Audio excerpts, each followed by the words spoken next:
What is going on, my hedgehogs? ProjectShadoh here today. We are going to be talking about episode 34 of Dragon Ball Super. And I am just so hyped. I've watched it 3 times with subtitles, so I get every little piece of information for you guys to then say it into this little video. Basically, there's a lot to talk about. So last week, Goku fell out the ring, and his Out Frost won, and was like there was so many speculations and stuff what happened. There was, he's got the heart virus back, he's used too much energy for some random reason, I saw out there. Hit was, maybe Hit was involved, but no. What actually happened is that he was using an attack, but basically, we'll go to the start of it. Okay, so Piccolo jumps in the ring, and they start, Piccolo turns back to him and says to Goku, "Do I have a chance?" And Goku just goes, "Lol, no." So Piccolo's alright, okay. So he starts charging the special beam cannon, or the whatever it's called. I've completely forgot what it's called. But he starts charging it, and he's dodging all of Frost's attacks, which I found kind of weird, because usually they said higher power level, higher speed sort of thing. I remember seeing that somewhere, but it's probably just not. It doesn't even matter at this point. But yeah, he's dodging all these attacks, and one hits him, but it's completely fine.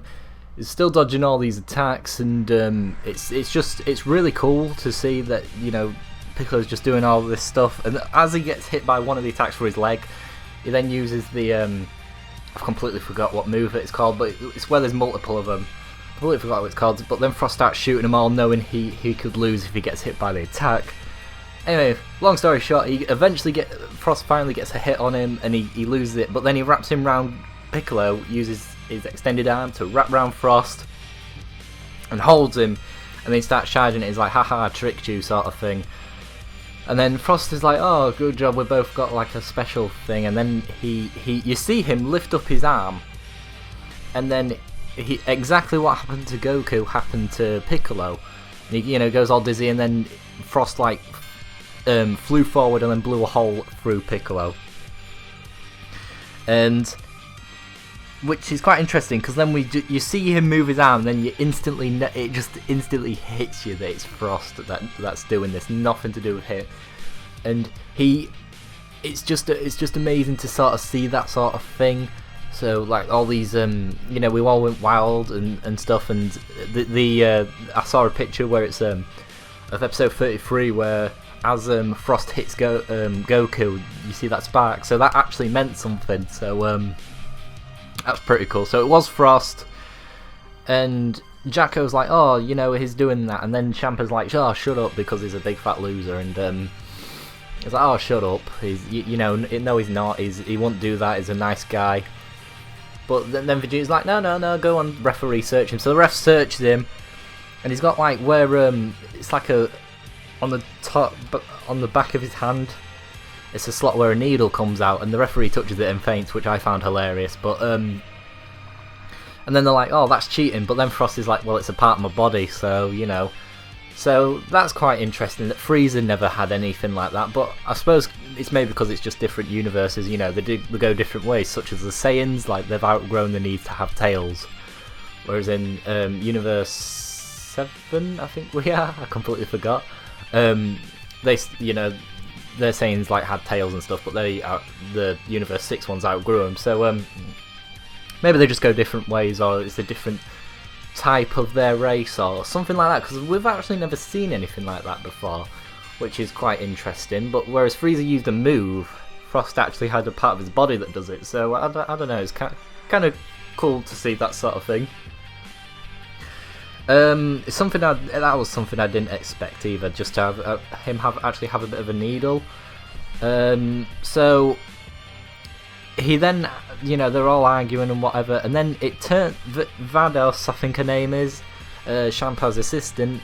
He says, "Oh, I thought you knew he was evil," and everyone was like, "Wait, what?" It's like, yeah, because you see him saving all these people and stuff, but he actually sends the pirates there without them knowing he's gonna go there and then kill them all and make him look really good, and then he buys all the destroyed land.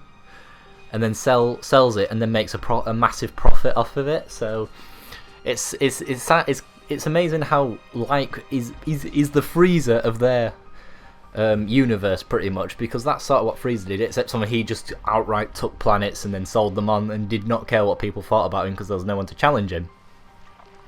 Whereas in their universe, they maybe don't have anyone to challenge him, but you know, if he comes off as a nice guy, he said he gets more famous and whatever.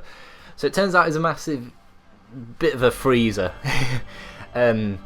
Which that was, and I don't know. It's like all of them are evil. I mean, it was kind of cool to see a good one. It was weird at first, but I don't know. The good sort of persona fitted him, but because he had red eyes, it was just a bit off. So he did actually turn out to be evil, and it's amazing as well. Gonna throw this one in there as well, because Champa did not know anything about his team, because he just went to his assistant and went, "Look, get me some people that will win me the tournament," and she took that literally. So, you know, with cheating and stuff. So we've got the big mechanical dude, the Saiyan Kabe, I think his name is, and then we got Hit. So it's kind of, you know, they could be the evilest people in their universe and pretend to be good, just like Frost. We just never know. So it's really good episode actually, and then Vegeta says to Piccolo, oh no, sorry, I missed a massive bit, sorry guys. Champa then wants to actually kill Frost for humiliating him, and then Vegeta's just like, no, don't kill him, I'll kill him. And it's like, wait, what? So then Vegeta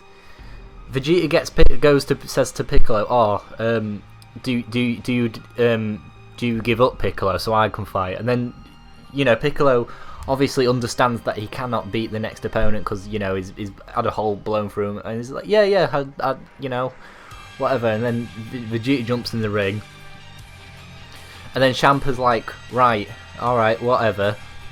If you win, he'll forgive him. So he's got to beat Vegeta, and Champa will forgive Frost. And if he beats the next two, which is Monoka as well, because down to the last two people, remember guys. If he beats Monoka as well, then he'll assist him at getting more money. So that's sort of kind of showing Champa's side. You know, he does not care. He just wants to win and beat Beerus. So that's sort of showing his sort of side. But it's amazing because Vegeta goes up to him, and then because Frost has the exact same voice as Frieza, but he was acting nice. But now that it's turned out to be evil, Vegeta's like got a hard on for killing him. So it's kind of funny because he goes, "Oh, so why are you so confident in that you want to kill? You know, you want to kill me?" And then I think Vegeta says, "Your voice is so distasteful." One of the most badass lines I've ever seen Vegeta say. It's definitely in his like top 3. Because you just know what he's referring to, and you know like stuff's gonna go down. I mean, look at Golden Frieza; he's like 1,000,000 times stronger than Frost. Well, not 1,000,000, like maybe 2 or 3 times stronger than Frost. I guarantee it. And we saw what happened to him. I know he was a weakened version. I do understand that, guys. But oh my Jesus, we just know stuff's gonna go down, and we know we're gonna get another brutal beating. Because when Vegeta absolutely brutalizes people, we know it's going to be insane, and that's what I love about Vegeta. He's my favourite character, and now I absolutely love Frost still, don't get me wrong. So I'm actually seeing my newfound love against my first love sort of thing. So it's going to be really intense. I can't wait, and we just know he's going to kill him. But like, and then in the next time thing. So this is episode 35. I'm going to be talking about now. The the next time sort of thing. Frost is showing where he had his needle, and that's been pulled out and it's bleeding. So that was kind of weird. I want to know what's going on there. There's also a Vegeta also turns normal Super Saiyan. So I want to know what's going on there. I want to know where the golden. Not the golden one, the blue form's gone. So is that their maximum power, like that they're bringing out, and they run out of power really quickly, or what's going on with that? Or does he not need it, or does he know? Maybe he's saving power. I'm gonna just put it down to that. Because Vegeta's got to, let's be honest, annihilate Frost. Because Frost is on his last, he's gonna get annihilated. and then I'm hoping that Vegeta absolutely annihilates the next one, and then maybe put up a good fight against Hit or something, and then Monaco come in. And I want Monaco to have a transformation. That's something I really want. But this episode's been insane, guys. Seriously, I've watched it like 3 times. I watched it once in the morning, then finally 3 times when we got the subs version. So amazing episode again. I'm absolutely loving Dragon Ball Super. Thank you guys for last week as well. All the the views, the likes, the comments. Thank you guys very much. This will be a weekly thing as soon as I've seen the English subs. Absolutely loving it right now. So if you hedgehogs enjoyed this, make sure to leave a like, leave a comment, let me know what you think, and I'll see you beautiful hedgehogs later.